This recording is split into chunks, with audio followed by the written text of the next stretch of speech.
My teenage son went to a casino with his uncle, my brother, on his 18th birthday. He won $500,000. His uncle cashed out and said the money is his and won't even share. We went to court for all of the cash and the judge said. It all started on a warm July morning in Ohio, the kind of day when the air feels heavy with possibility. My son, Jacob, had just turned 18. He was still technically my teenage boy, though by law he was now a man. Jacob was an easygoing kid, tall, broad-shouldered, with that restless energy all young men have right before they step into adulthood. He'd been looking forward to this day for months, not just because of the milestone, but because he knew, legally, he could do something he'd only ever seen on television: step foot into a casino. Now, I've never been much of a gambler myself. I'm the cautious type: work, save, plan. But Jacob's uncle, my brother Mark, was the exact opposite. Mark loved the lights, the sound of slot machines, the thrill of putting everything on the line. He wasn't reckless in a dangerous way, but let's just say if you wanted someone to keep your wallet safe for the night, he wasn't the guy. So when Mark offered to take Jacob to the casino for his birthday, I hesitated. But Jacob looked at me with those hopeful eyes, the same eyes that once begged for a new baseball glove, then a used truck when he was 16. He wanted this. He wanted the experience, the story, maybe even the chance to prove his luck. I finally said, "All right, but just for a little while. Don't go crazy." They drove down to the Horseshoe Casino in Cincinnati. Mark had been there 100 times, he knew the layout, the dealers, even the security guards. Jacob was wide-eyed as they walked in, the neon glow, the clinking of glasses, the chorus of slot machines ringing like church bells for sinners.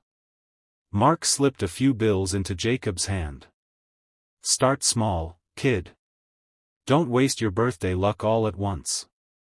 But luck doesn't care about advice. Within the hour, Jacob sat down at a blackjack table.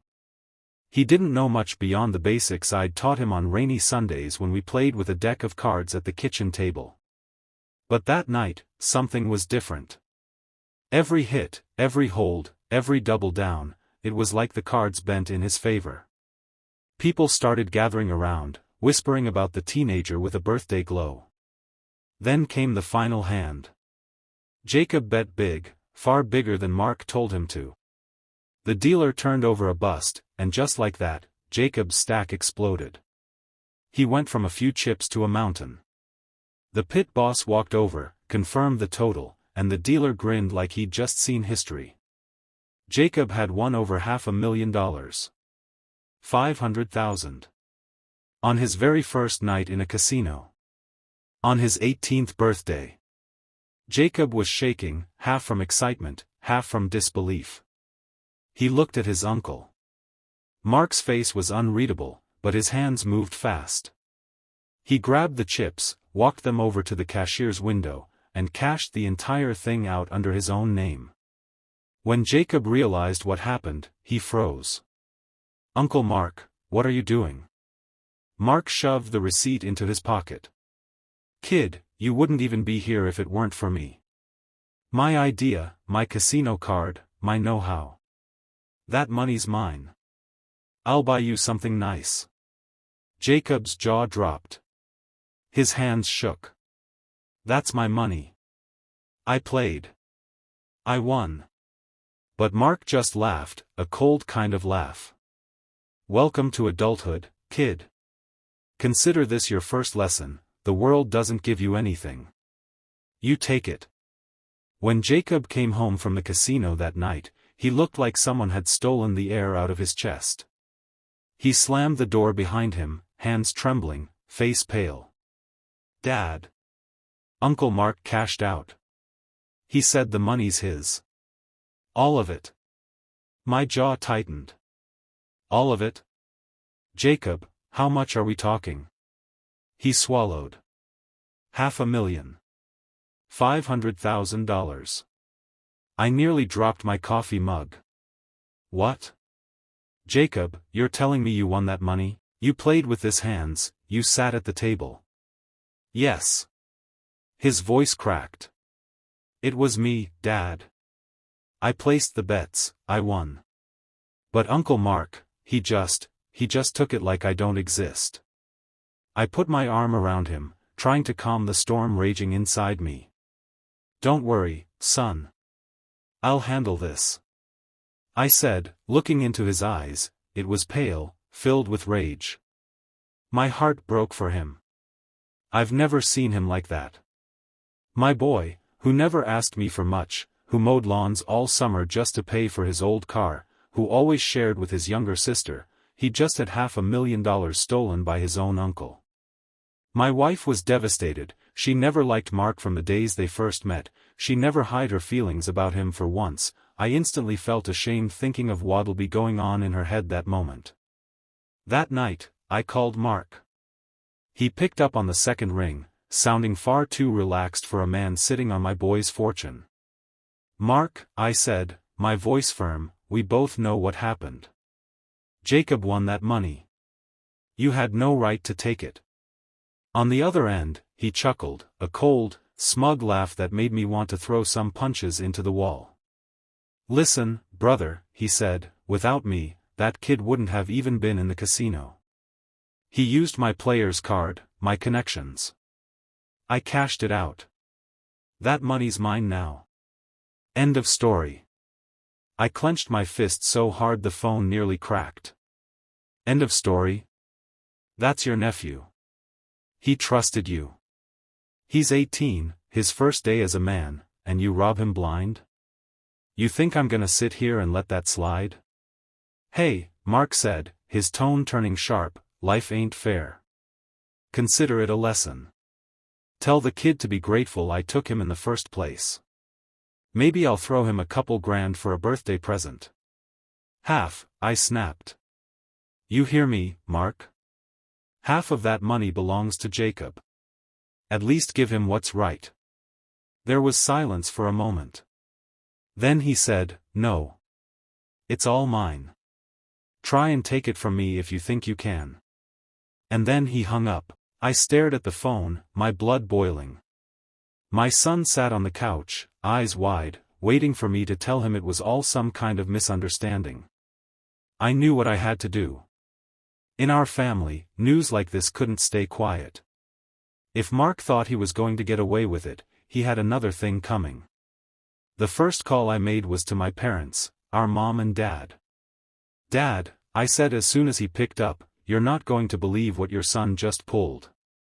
What's wrong? My father asked, his voice sharp and worried. I explained everything, Jacob's win, the $500,000, Mark cashing it out, and then flat out refusing to share a dime.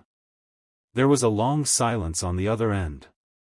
Then Dad's voice cracked like a whip. Are you telling me Mark stole $500,000 from his own nephew? That's exactly what I'm telling you. I could hear my mother in the background asking what was going on. Dad didn't soften the news, he repeated it word for word. The next thing I heard was Mom gasping, then shouting, "Oh, Lord have mercy. That boy finally had some good luck, and his own uncle robbed him blind?" Their voices rose, bouncing off each other like thunder and lightning. Mom grabbed the phone. "You listen to me," she said, her voice trembling with rage. "You marched that child into court. Mark has embarrassed this family enough with his gambling and foolishness, but this? This is unforgivable." After that, I called my sister, Linda. She always had an opinion, and I figured it was better to get her on our side early. As soon as I told her the story, she practically exploded. "That low-down snake. I told you years ago, Mark was nothing but trouble. Taking advantage of his own nephew? On his birthday? Oh, this is going to tear the family apart." "It's already tearing it apart," I muttered. By the time I hung up with her, I knew the fire was spreading. If Linda knew, the cousins would know within the hour. That's how our family worked, bad news traveled like a tornado. Sure enough, my son's phone lit up with calls and texts. "Cousin Eddie, he really took the money?" "Aunt Carol, Jacob, stay strong, we're behind you." "Uncle Ray, if Mark thinks he can keep that cash, he's crazy. You won it fair and square. Not all the responses were supportive, though. A few cousins whispered that maybe Mark was right. That it was his player's card, his casino know-how. That maybe Jacob should just be grateful he had the experience. That stung. Jacob sat quietly, scrolling through his phone, reading the messages. "Dad," he said softly, "I don't care about the gossip. I just want what's mine." I put my hand on his shoulder. "And you'll get it. We're not going to let this stand. Not with the whole family watching." That night, the phone rang again. It was my father. His voice was low, steady, the way it got when he was dead serious. "I called Mark," Dad said. "Told him he better make this right before it goes too far." "And?" I asked. He laughed at me. Said he earned that money by being smart enough to cash it out. Said Jacob should consider it tuition for a life lesson. I closed my eyes, rage rising in my chest. "So he's not backing down?" "No," Dad said firmly. "He's not. Which means, son, you're gonna have to take him to court. And when you do, this whole family's going to see exactly what kind of man Mark really is." The days after the phone calls were like living in the middle of a storm. Jacob tried to go about his business, helping his sister with homework, helping his mom in the kitchen, fixing his old truck, but the weight of what happened sat on his shoulders like a stone. Mark, on the other hand, wasted no time showing the world he had money. Within a week, he was driving around town in a brand new Dodge Challenger, bright red with black racing stripes. Everyone knew Mark had been struggling for years, barely scraping by on odd jobs. And now, suddenly, he was cruising Main Street with the windows down, sunglasses on, blasting music, like he was 20 again. Jacob saw him one afternoon when we were heading back from the hardware store. Mark pulled up at a stoplight, revved the engine, and gave a little wave, smirking, like the devil himself. Jacob's hands curled into fists. "Dad, he's spending my money." "I know, son," I said, my own blood boiling. "But let him dig his hole deeper. The judge will see the truth." It didn't stop there. Mark started flashing cash at the bar, buying rounds of drinks for everyone, acting like some kind of hero. Big win at the casino, he'd shout, raising his glass.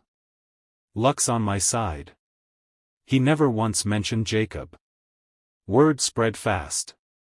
Family members who hadn't taken sides before started calling me, furious.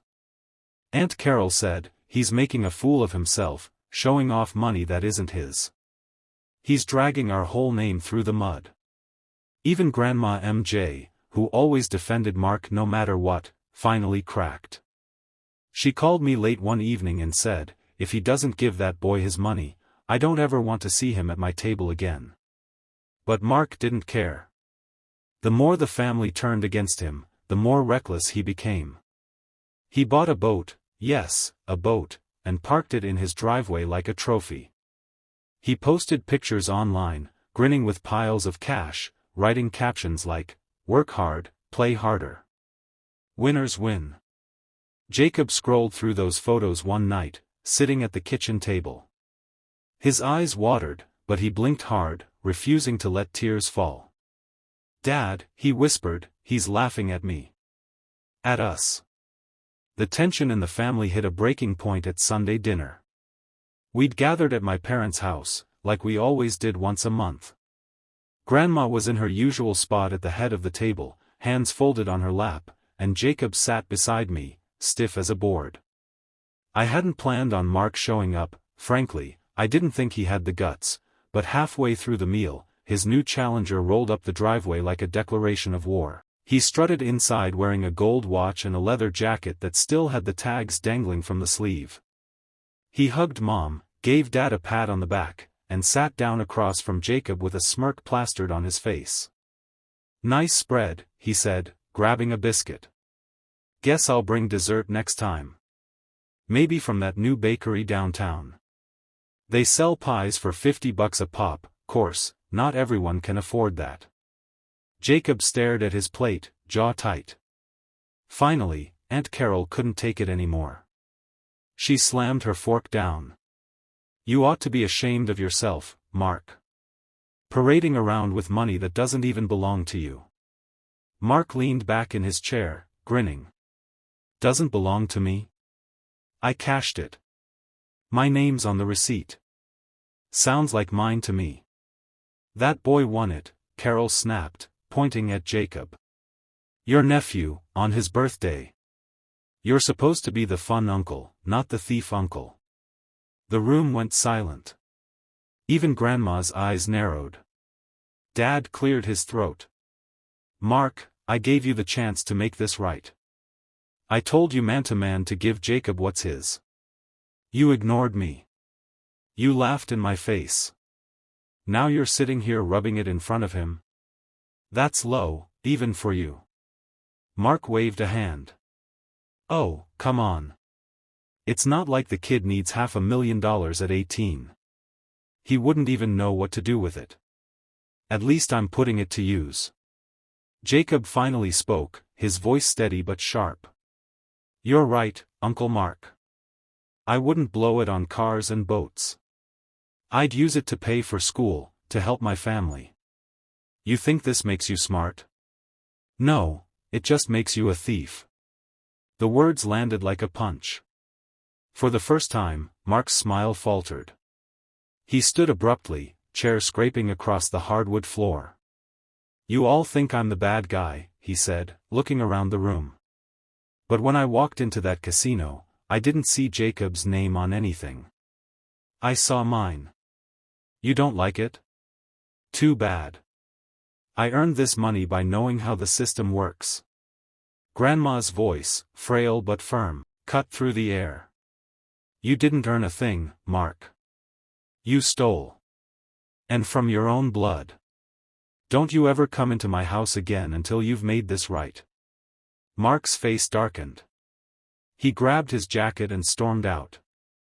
The slam of the front door echoed through the house like thunder. Jacob sat there silent, but I could see the resolve forming in his eyes. Dad, he said quietly, he's not going to stop, we have to take him to court. And right then and there, the whole family agreed. The following weekend, word spread that Mark had been spotted at McGinty's Tavern, the busiest bar in town, throwing money around like he was a rock star. Jacob didn't want to go, but I drove us past just to see for ourselves. The parking lot was jammed. Music poured out the open doors, and there was Mark's brand new Challenger parked sideways across two spaces, like he wanted everyone to notice. Inside, according to half the cousins who were already texting me, Mark was on stage with the band, waving $100 bills in the air. Drinks are on me, he shouted. I'm the luckiest man in Ohio. The crowd roared, glasses clinked, and phones lit up recording the whole spectacle. But then he made the mistake that sealed his fate.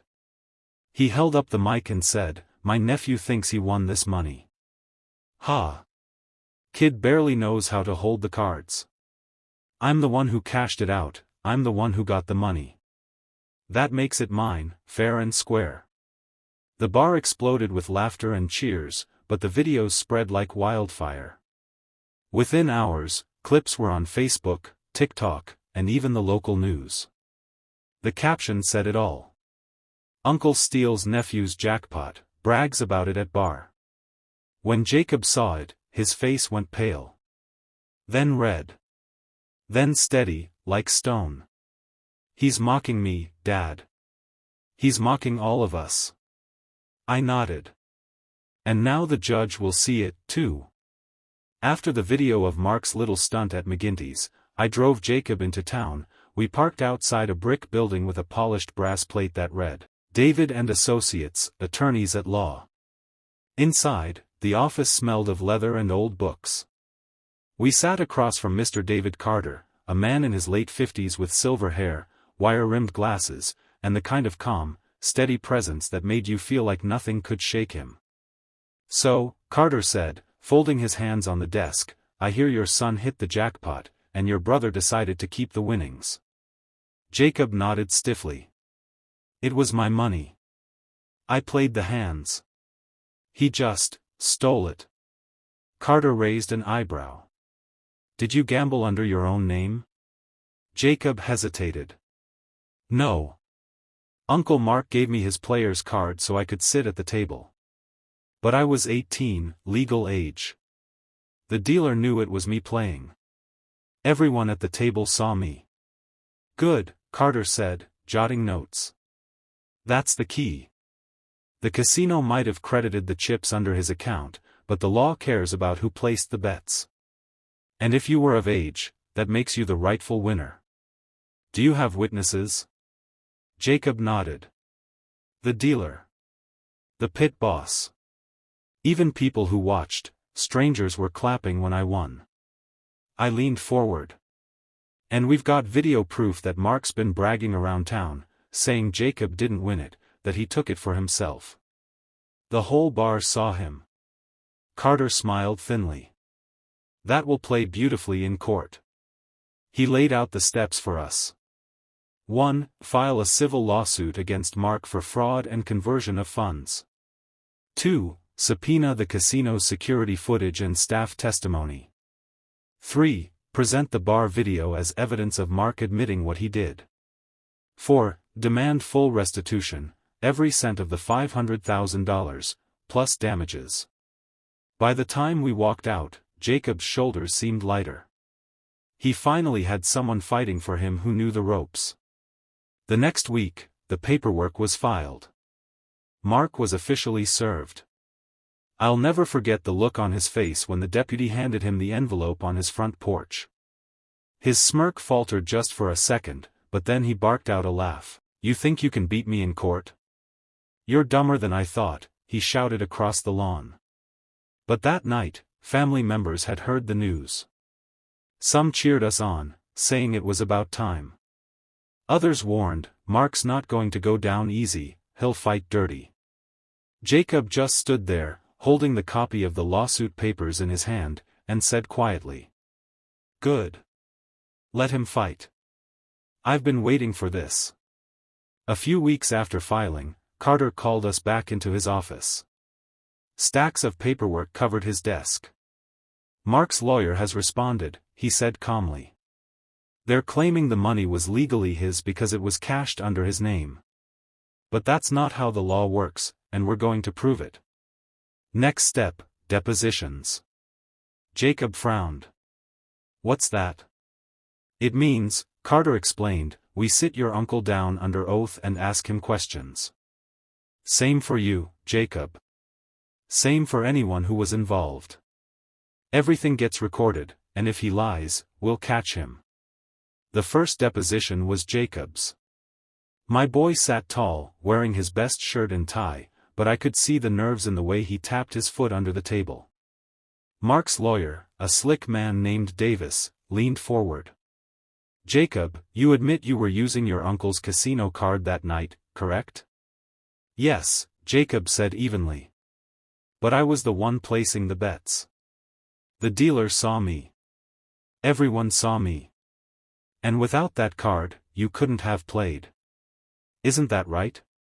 Jacob glanced at Carter, then back at Davis. Maybe not.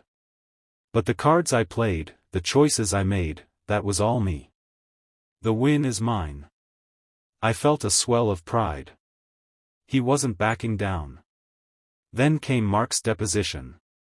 He strutted into the conference room like it was a stage.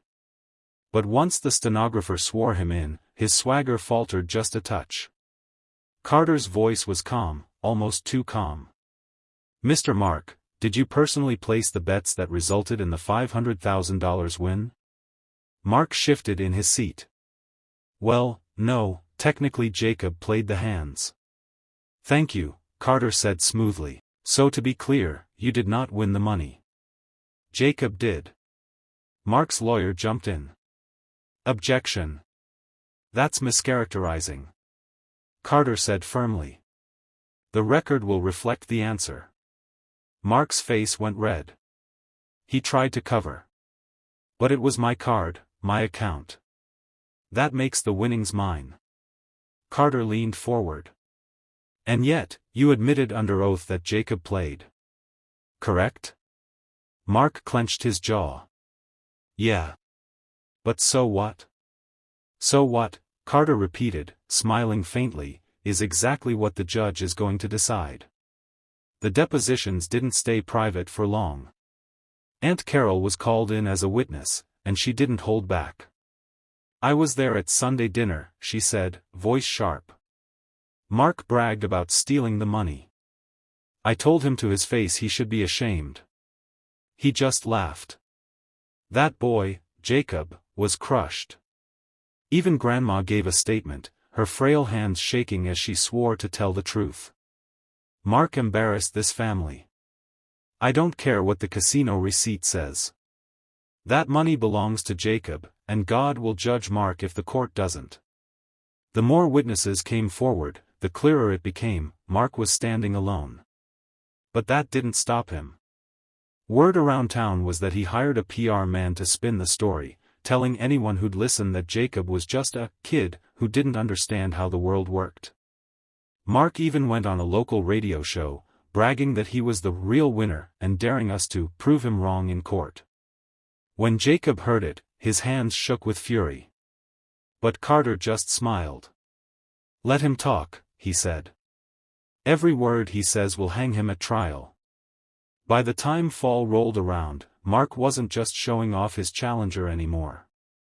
He had gone completely overboard. First came the boat. Then, a brand new Harley he didn't even know how to ride. Next thing we knew, he was flashing pictures online of himself in Las Vegas, throwing chips onto tables like he was some high roller. He's burning through it, Jacob muttered one night, scrolling through his phone. His voice cracked with a mix of anger and disbelief. He's spending my future on toys. I put a hand on his shoulder. Let him. Every receipt, every photo, every boast, it's all evidence. The judge will see it. But it wasn't just strangers who noticed. The family started turning on him one by one. At a cookout in October, Uncle Ray finally snapped. Mark pulled up in his Harley, revving it loud enough to make the kids cover their ears. He strutted into the yard, leather jacket shining, sunglasses on, like he thought he was the guest of honor. Nice bike, huh? He called out. Paid cash. Ray shook his head. Mark, you're pathetic. You're stealing from your own nephew, then rubbing it in everyone's face. That's not family, that's garbage. Mark's smirk wavered. What's your problem, Ray? You jealous? Jealous? Ray barked. Of a thief? No. I'm disgusted. You think Grandma's proud of you? You think Mom and Dad are bragging to their friends? No. They're embarrassed. You've made us all look like fools. The yard went quiet. Mark clenched his fists but didn't say another word. He stormed back to his Harley, peeled out of the driveway, and didn't look back. After that, the whispers spread, even his drinking buddies were starting to avoid him. People didn't want to be seen siding with the guy who stole from his own blood. 2 weeks before trial, Mark posted a video online of himself tossing stacks of cash onto his kitchen counter. $500,000, he bragged, slapping the bills. All mine. The kid wants to take me to court? Let him try. He'll never see a dime of this. Jacob watched it in silence, his face stone. Then he turned to me and said, Dad, I don't even want the money anymore. I just want justice. I want him to answer for what he did. And with that, we knew we were ready. The court date was set. The family was watching. The town was buzzing. It was time to face Mark in front of the judge. The courthouse in downtown Cincinnati was packed. Family filled the benches, townsfolk slipped in out of curiosity, and reporters hovered near the doors. Jacob sat beside me at the plaintiff's table, dressed in a suit that made him look older, stronger. Across the aisle, Mark lounged in his chair, smirking like the whole thing was a joke. The judge, an older man with steel-gray hair and sharp eyes, entered and brought the room to order. Case number 2023-418, the clerk read. Miller vs. Miller. Carter stood first, buttoning his jacket. His voice carried steady and strong. Your Honor, this case is simple. My client, Jacob Miller, legally entered a casino on his 18th birthday, sat at a blackjack table, and, against all odds, won $500,000. His uncle, the defendant, cashed the winnings in his own name, claimed them as his own, and has since spent them recklessly. But the law is clear, the money belongs to the person who placed the bets. That was Jacob. We are here to demand restitution and justice. Then Davis, Mark's lawyer, rose. He smoothed his tie and gave a slick smile. Your Honor, my client simply exercised his rights. The casino recognized him as the account holder. The winnings were issued to him. Without his membership card, Jacob could not have played. This was a gift, an opportunity extended by his uncle. The money rightfully belongs to Mark Miller. Mark smirked, leaning back like victory was already his. The dealer from that night testified first. I dealt the cards directly to Jacob, she said firmly. He made every decision. The uncle just stood behind him, coaching a little, but the kid played. No question. The pit boss confirmed it. We check IDs carefully. Jacob was legal. He played, he won. Carter then played the video from McGinty's Tavern. Mark's own voice boomed through the courtroom speakers. My nephew thinks he won this money. Ha! Kid barely knows how to hold the cards. I'm the one who cashed it out, I'm the one who got the money. That makes it mine, fair and square. Gasps filled the room. The judge's eyes narrowed. Carter called Mark to the stand. Mr. Mark Miller, he said smoothly, did you place a single bet on the night in question? Mark shifted. No. But it was my card. Just answer the question. Did you place a bet? No. So your nephew won the money? Mark's jaw clenched. Yeah, but... Thank you, Carter said, cutting him off. No further questions. Mark glared, but the damage was done. Carter rose again. Your Honor, this isn't about a membership card. It's about honesty, family, and the rule of law. Jacob earned those winnings with his own skill and luck. His uncle exploited a technicality to steal from him. If the court allows this behavior, it sends a message that theft and betrayal are rewarded. We ask that the full $500,000, what remains of it, be awarded to Jacob, along with damages. Davis sputtered about technicalities, but his words felt hollow. The family in the gallery sat tense, waiting. The judge removed his glasses and looked directly at Mark. This court finds that the winnings belong to Jacob Miller, who was of legal age and the individual who placed the bets. The defendant, Mark Miller, acted in bad faith, cashing the winnings and refusing to share. This was not a gift.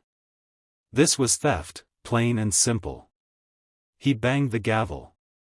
The defendant is ordered to return the full $500,000 to Jacob Miller, minus taxes, along with an additional $50,000 in damages for emotional distress.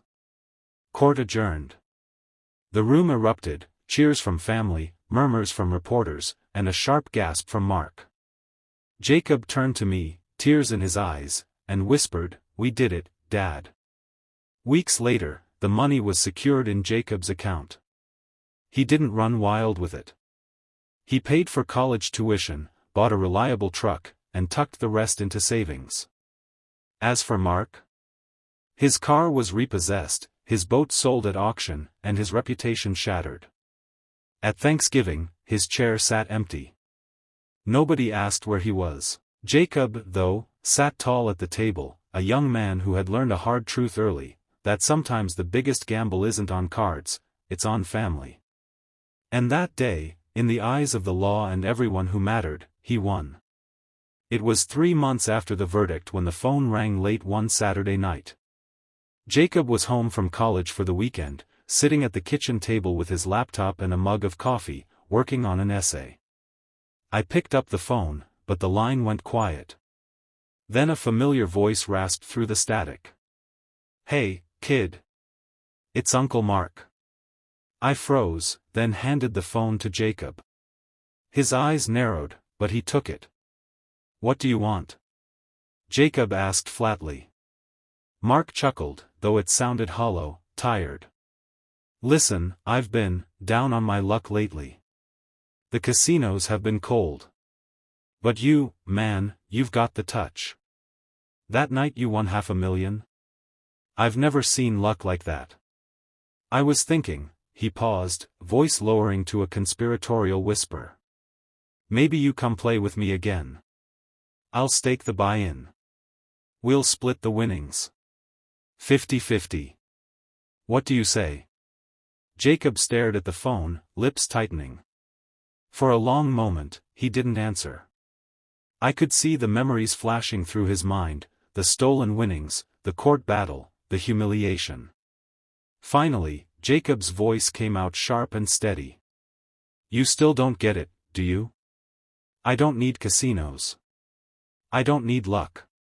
And I sure don't need you." There was silence on the other end. Then Mark tried again, his voice more desperate now. "Come on, Jacob. Don't be like that. We're family. You can't just cut me out." Jacob's reply was ice cold. "Family doesn't steal. Family doesn't betray. The judge already told you whose money it was. And if you think I'm dumb enough to sit at a table with you again, you're even more of a loser than I thought." Before Mark could respond, Jacob hung up. He slid the phone back to me, calm as could be. "That man's never going to change." I smiled at him, proud. "No, son, but you have." Jacob closed his laptop, leaned back in his chair, and said, "The best gamble I ever made was taking him to court and winning." That was enough. It didn't take long before other family members started calling me. First was Aunt Carol. "You won't believe this," she said, voice tight with anger. "Mark just rang me up, asking if I'd drive Jacob to the casino for him. Said Jacob's his lucky charm. I told him he's out of his mind and hung up." The next day, Uncle Ray called. He asked me if I'd front him cash to sit at the high-stakes poker table, said Jacob could double it in an hour. I nearly laughed in his face. Told him he should be ashamed. Even Grandma, who almost never got involved in drama, phoned late one evening, her voice trembling. He called me, begging me to convince Jacob to forgive him and play just one more time. I told him no. I said he needs to leave Jacob alone and start fixing his own soul. Word spread quickly. Mark was circling like a vulture, dialing anyone who'd pick up, trying to get to Jacob through the family. But it backfired. Every call only made people angrier. One night at dinner, Jacob set his fork down and sighed. "Dad, this has to stop. He's not just pestering me anymore. He's bothering everyone." I nodded. "He's desperate. He thinks you're his ticket back to the tables." Jacob's jaw tightened. "Then maybe it's time I make it clear to everyone where I stand." That Sunday, Jacob called a family meeting at Grandma's house. Almost everyone came. Mark wasn't invited, but that didn't matter, his name hung in the air like smoke. Jacob stood in front of the living room, his voice calm but strong. "I know Uncle Mark's been calling around, asking for favors. Asking you to drag me back into casinos with him. I need you all to understand, I'm done with gambling. That win wasn't luck, it was a lesson. And I've already spent enough of my life fighting to get back what's mine. I won't waste another second on him or on casinos." He paused, glancing at his aunts, uncles, cousins. "So if he calls you again, tell him the truth, Jacob's not coming. Not now, not ever." The room was silent for a beat, then Grandma whispered, "Good boy."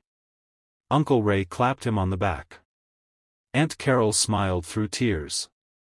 Even the cousins, who'd once idolized Mark's swagger, nodded in agreement. For the first time in a long while, it felt like the family wasn't divided anymore. Mark's tricks had failed. Rumors swirled that Mark had started haunting dingy casinos by himself, losing more than he won.